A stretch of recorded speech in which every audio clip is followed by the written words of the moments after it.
Hi friends, welcome to our channel. Brahmamudi serial next ఎపిసోడ్లో ఏం జరగబోతోందో ఈ వీడియోలో చూసి తెలుసుకుందాం.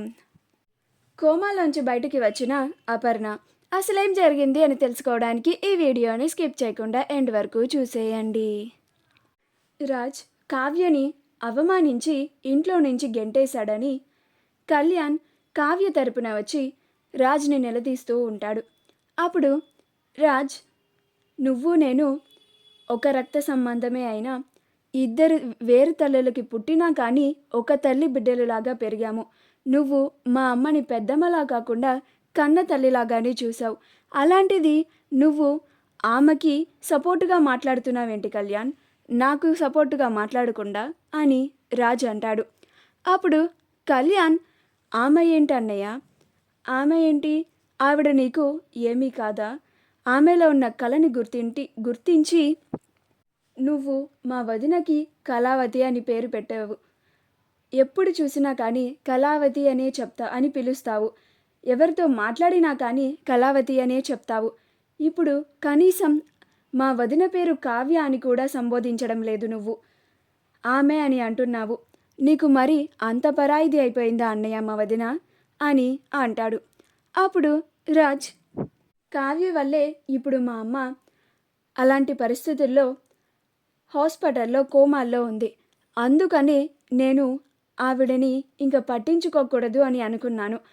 ఆమె నిర్లక్ష్యం వల్ల నాకు చాలా నష్టం జరిగింది అని అంటాడు. అప్పుడు కళ్యాణ్, మా వదిన మరీ అంత నిర్లక్ష్యంగా ఉండదు అన్నయ్య, అది నీకు కూడా తెలుసు. నువ్వు ఈ ఇంట్లో ఈ మందర ఈ కైకా మాటలు నమ్మి మా వదిన పైన ఇలాంటి అభిప్రాయం ఏర్పరచుకున్నావు. మా వదిన ఈ ఇంట్లో నీకోసం నీతో సంతోషంగా ఉండాలి అని, నీతో కాపురం చేయాలి అని, నీ ప్రేమని పొందాలి అని ఆవిడ ఈ ఇంట్లో ఎన్నో యుద్ధాలను చేసింది. ఈ ఇంట్లో ఎంతమంది అనుమానించినా అవమానించినా కానీ వాళ్ళందరిలో ఆమె ఏంటో నిరూపించుకుంది. చివరాఖరికి నీ ప్రేమని కూడా పొందింది. ఇప్పుడు పెద్దమ్మకి బాగోలేదు అని నువ్వు ఆవిడని అలా అపార్థం చేసుకొని ఇలా చిట్ట చీకటిలో అర్ధరాత్రి పూట ఆమెని అవమానించి ఈ నిండు సభలో ఎవ్వరూ నోరు మెదపకుండా మా అన్నయ్య అన్ని మాటలు అంటున్నా కానీ ఆమె వెళ్ళిపోతుంటే కూడా ఒక్కరు కూడా పట్టించుకోకుండా వదిలేశారు అని అంటాడు. అప్పుడు రుద్రాని, అదేంటి కళ్యాణ్ అలా మాట్లాడుతున్నావేంటి, కావ్య తప్పు చేసింది కాబట్టి రాజు ఎలాంటి నిర్ణయాన్ని తీసుకున్నాడు అని అంటుంది. అప్పుడు కళ్యాణ్, నువ్వు మాట్లాడుకు మందరా, అసలు ఈ ఇంట్లో సగం గొడవలు పుట్టించేదే నువ్వు. వాటిని చిన్న అగ్గిరవ్వతో వెలిగించి రాజుకొని బగ్గుమనేలాగా చేసేది కూడా నువ్వే. నేను ఈ ఇంట్లో నుంచి బయటికి వెళ్ళిపోవడానికి సగం మూల కారణం నువ్వు కూడా. మా అమ్మ అలా ప్రవర్తించడానికి మూల సూత్రధారివి నువ్వే అని అంటాడు. అప్పుడు రుద్రాని నోరు మూసుకొని సైలెంట్గా ఉంటుంది. అప్పుడు కళ్యాణ్ రాజ్కి కావ్య గురించి మాట్లాడడానికే అసలు ఇష్టమే లేదని, వాళ్ళ వదిన పేరు వినడానికి కూడా అసలు ఇష్టపడట్లేదని, ఇంకా అక్కడ ఉండి మాట్లాడడం వ్యర్థమని అనుకొని, మా వదినే ఇక్కడ ఎంతో ఓపికగా ఇన్ని నాళ్ళు ఎన్ని కష్టాలు పడి ఉండాలనుకుంది. ఆవిడే ఈ ఇంట్లో ఉండలేక బయటికి వెళ్ళిపోయింది. ఇక నేను ఇలాంటి ఇంట్లో నా భార్యని తీసుకొని రావాలని ధైర్యం చేయడం లేదు. ఇక నా ఇంటికి కూడా వచ్చి నన్ను నా భార్యని ఇంటికి రమ్మని అడగవద్దన్నయ్య అని అంటాడు. అప్పుడు రాజ్, రే కళ్యాణ్, అదేంట్రా అలా మాట్లాడుతున్నావు అని అంటాడు. అప్పుడు కళ్యాణ్, అవునన్నయ్య, ఇంకొకసారి నా ఇంటికి వచ్చి ఈ ఇంటికి రండి అని పిలవద్దు అని అంటాడు. అప్పుడు ఇందిరాదేవి, ఏంటిరా కళ్యాణ్, అసలు మీ అన్నదమ్ములకి ఏమవుతుంది, ఎందుకు ఇలాగా ప్రవర్తిస్తున్నారు అని అంటుంది. అప్పుడు కళ్యాణ్, ఎంతో ఓపికగా ఉండి సహనంతో భరించే మా వదిననే ఈ ఇంట్లో నుంచి వెళ్ళగొట్టిన వారు రేపు నేను నా భార్యని తీసుకొని వస్తే నా భార్యని కూడా ఇలానే అవమానిస్తారు. నా భార్య మనసు నొచ్చుకునే చోట నేను ఇక్కడ ఆమెని ఉంచలేను. అందుకనే ఇలా మాట్లాడుతున్నాను నానమ్మ, దయచేసి నన్ను క్షమించండి అని అక్కడి నుంచి వెళ్ళిపోతాడు. అప్పుడు ప్రకాశం రే కళ్యాణ్ అని పిలుస్తూ ఉంటాడు. కళ్యాణ్ అయినా సరే వెనక్కి తిరగకుండా వెళ్ళిపోతూ ఉంటాడు.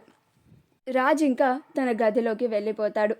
ఆ తరువాత ఇందిరాదేవి రాజ్ని పక్కకు పిలిచి, నాన్న రాజ్, అయిపోయిందేదో అయిపోయింది, కావ్య మరీ అంత నిర్లక్ష్యం చేయదు అని సర్ది చెప్పుతూ ఉంటుంది. అప్పుడు రాజ్, ప్లీజ్ నానమ్మ, కావ్య గురించి మాట్లాడడానికి అయితే నాతో మాట్లాడొద్దు అని అంటాడు. అప్పుడు ఇందిరాదేవి, ఏం మాట్లాడుతున్నావురా నువ్వు, అసలు ఎందుకని కావ్య పైన ఇంత ద్వేషాన్ని నింపుకున్నావు అని అంటుంది.